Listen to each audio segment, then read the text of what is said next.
Brian McFadden Robbie Williams'ın yolu ilə getmək istəyir. Rod Stewart'ın xoşbəxt ailəsi və Emma Watson'ın anası onun yalnız rəqs etməsini istəyir. Bütün bunlar Splash'də, məşhurlar haqqında xəbərlərdə. Brian McFadden'in Westlife Take That şousu və onların yaradıcısı olan GLS ilə yenidən birləşmək istədiyini etiraf etməsi oğlanlardan ibarət qruplar arasında mübahisəyə səbəb ola bilər. Özünə inanan müğənninin dediyinə görə Westlife'ın üzvləri onunla yarışa bilərsə, o mübarizəyə hazırdır və qələbə əldə edəcəyinə əmindir. Rod Stewart'ın dediyinə görə o, oğlu Şanın özündən 10 yaş böyük qadınla nişanlanmasından məmnundur.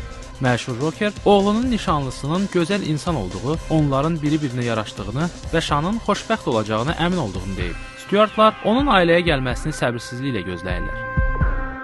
Baxmayaraq ki, Emma Watson hal-hazırda kino teatrlarda ən çox tanınmış filmlərin ulduzudur. Anası onun reality TV şoularında da çəkilməsini istəyir. Watson deyib ki, anası onun Strictly Come Dancing şousunda çəkilməsini istəyir. Lakin aktrisa çox fərdi insan olduğunu və reality şouların onun üçün olmadığını etiraf edir.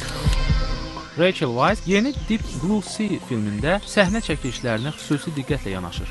Məşhur dostlar Fearne Cotton və George Lamb Londonda küçədə dayanarkən söhbət ediblər. X-Factor'ın ulduzu Cher Liat əl çantasını haradan aldığı barədə işarə edib.